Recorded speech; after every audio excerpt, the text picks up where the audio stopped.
Bonjour, ici CryptoLu, j'espère que vous allez bien. Aujourd'hui, sans tarder, comme d'habitude, le prix du XRP en tout premier lieu, 94 centimes, toujours en baisse de 3,89%.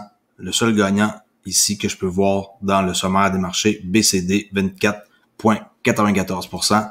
CoinGecko, 7e position XRP, en baisse de 35,8%. On n'est pas les seuls, faites-vous-en pas. Si vous êtes long terme, ça ne devrait pas vous inquiéter. Cap boursier Toto, 1,6 trilliard de dollars en baisse de 1,8%. XRP-USD en weekly, belle chandelle rouge pour la semaine qui se termine demain. On avait commencé en solide à 1,44, monté à 1,70 pour finir bientôt sur le bord de peut-être 1 dollar si on est chanceux. Et mon objectif pour le prix le plus bas, selon moi, est de 42 centimes. En bas de ça, je serais surpris. On espère que non, mais ça, c'est juste mon opinion à moi. Prenez-en pas, mais fiez-vous pas juste à ce que je dis. Il y a des gens qui ont investi quand c'était ici à 1,45$, 1,70$ et qui m'écrivent et qui se demandent pourquoi que le prix a descendu. Là, je suis désolé pour vous, mais je suis pas votre conseiller financier. Moi, je suis juste un YouTuber qui donne des nouvelles et qui vous informe le plus possible sur qu'est-ce que je vois et qu'est-ce que je comprends de la compagnie Ripple en général avec leur crypto-monnaie XRP. On continue toujours avec la SEC et Ripple parce que c'est juste ça que ça parle depuis un bon petit moment. Depuis aussi la rencontre téléphonique qu'on a eue vendredi à 2h, heure de New York, heure de l'Est, qui dit que Ripple pourrait, le résultat pourrait se terminer par un jugement sommaire sur un préavis équitable. Oh, ça c'est bon signe à savoir. Personne ne peut être poursuivi après cela. Alors, SEC contre Ripple, ça pourrait se terminer par un jugement sommaire sur un préavis équitable. C'est avant même la fin de la découverte, hier vendredi à 2h par téléphone, et c'est plus rapide que ce à quoi je m'attendais, et cela me fait penser qu'ils pourraient fixer l'audience sur leur défense avant même l'audience sur la question de savoir si XRP est une sécurité ou non. Ça pourrait être plus vite que ce qu'on pense. Il y a peut-être du positif qui s'en vient à l'horizon sur un court terme. Alors, l'affaire SEC Ripple a eu vendredi une audience sur la requête de la SEC visant à percer le secret professionnel de Ripple et de ses avocats. Le régulateur veut que Ripple Labs remette les documents liés au conseil juridique qu'il a reçu en 2012 avant la vente de son jeton XRP. On avait un petit peu parlé dans ma vidéo que j'ai faite tantôt, là, mais ici, c'est encore mieux expliqué sur financefeed.com.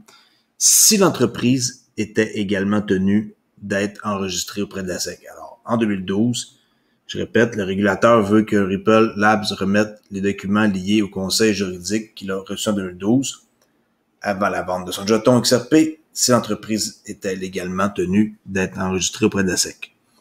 Alors que Ripple Labs combat cette demande en plaidant pour le privilège avocat-client, à quoi que ça serait confidentiel, la SEC affirme que les conseils juridiques pourraient être la preuve que l'entreprise a raisonnablement compris que la nature du XRP. La nature du XRP, OK? Si elle n'est pas soumise à la loi fédérale sur les valeurs mobilières, la société a renoncé à tout privilège sur ses communications. C'est ce qu'eux pensent. L'avocat de la SEC, George G. Tenrino, a déclaré que les avocats de Ripple savaient ce que la loi exigeait et que cela pouvait être une garantie. Leurs avocats savaient depuis le début et viennent maintenant dire au tribunal « personne ne savait » et nous laissent incapables réfuter le fait que qu'en montrant tous les conseils qu'ils ont reçus et pas seulement ce qu'ils ont divulgué de manière sélective par des tiers est fondamentalement, injuste et fondamentalement contraire au principe d'équité reconnu dans le circuit. Là, je sais que la juge elle a un peu comme remis à sa place parce qu'il disait les mêmes affaires là, tout le temps. Là. Il a parlé quand même pendant un bon 45 minutes. Là. OK. Puis j'ai écouté pas complet la rencontre téléphonique, mais c'était plutôt intéressant, surtout après que lui parle l'avocat de Ripple. Qu'est-ce que vous en pensez? Est-ce que vous pensez vraiment que ça va se terminer par un jugement sommaire? Oui ou non? Faites-moi le savoir dans les commentaires. Puis après ça, personne ne pourrait par la suite être poursuivi. Ce qui est quand même assez étonnant. Mais laissez-moi savoir qu'est-ce que vous en pensez dans les commentaires. L'ancien secrétaire au Trésor américain dit que la crypto est là pour rester. Lawrence Summers affirme que les crypto-monnaies donnent aux investisseurs un actif qu'ils peuvent séparer du fonctionnement quotidien des gouvernements. L'ancien secrétaire au Trésor américain estime que la chute des prix du 19 mai n'a pas d'importance pour l'économie dans son ensemble. Summers rejoint les goûts de Mark Yusko et Anthony Scaramucci, établissant un parallèle entre la crypto et l'or. Eux, ils continuent d'alimenter, en quoi que le Bitcoin, c'est comme de l'or numérique, là. J'en ai parlé aussi dans ma vidéo précédente. Ces commentaires sont intervenus quelques jours à peine après l'effondrement catastrophique du prix de la crypto du 19 mai.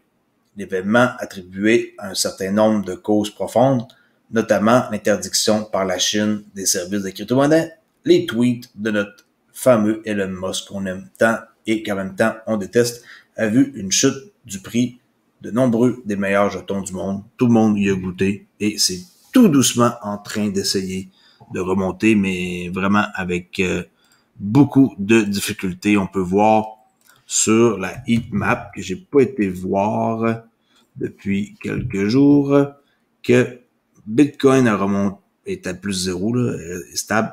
On voit que c'est pas super, le Tether, on ne compte pas, là, c'est un stablecoin. Regardez l'ensemble, 90% c'est rouge, là, à peu près, là. C'est pas fameux sur les marchés depuis le 19 mai. OK. Ça ici, un autre truc très choquant. Quand je lis ça, je suis vraiment découragé. En quoi que 32 millions de dollars ont été volés avec le projet de crypto DeFi 100. Puis ils ont tiré dans le fond, la plug, là. Alors tout le monde se sont fait avoir. C'est très très triste. Encore une fois, un autre site qui fraude le monde. Et regardez bien qu'est-ce qu'ils ont écrit sur leur site. Un coup qu'ils avaient volé l'argent du monde, c'est plutôt dégueulasse, merci, en disant que ça, c'est quand vous loguez sur le site, là. We scam you guys and you can do shit about it. Wow. Haha, all your moon bois have been scammed and you can do shit about dev, l'équipe de développeurs, sin, fuck, bon, j'ai pas le mot, là, ça va peut-être me causer des problèmes sur YouTube, mais pour vous dire que c'est incroyable de penser ça. Et maintenant, si vous allez sur DeFi100.org, vous voyez que le site, ça fonctionne plus. Et ils se sont mis dans les poches 32 millions de dollars. Quand je vois ça, je suis sans mots. J'espère que vous n'étiez pas dans ce projet-là. OK. Et ici, on va finir avec une nouvelle qui est plutôt comique. Je sais pas si vous vous souvenez de la vidéo des deux petits garçons ici, qu'il y en a un qui mord le doigt de l'autre, là. Charlie m'a mordu le doigt, va être retiré de YouTube et vendu en NFT. Une vente aux enchères, ça va être jusqu'à dimanche soir. Le vidéo par la suite va être retiré et va devenir un NFT qui va appartenir à quelqu'un. Ça durait 55 secondes, cette vidéo-là, en 2007. Puis comme je l'ai dit, c'est la vidéo d'un bébé qui se fait mordre le doigt et que son frère aîné lui dit avec un accent britannique, là, c'est très très comique, là. Moi je m'en rappelle de cette vidéo-là, ça dit Hey Charlie, oh Charlie, ça fait vraiment mal, dit Harry, tandis que Charlie éclate de rire. Charlie m'a mordu. Bon, on peut aller voir la vidéo, on va voir là. Je crois qu'on peut la voir. Alors écoutez bien ça. Si j'ai du son. I don't know where you've been living, but let's watch.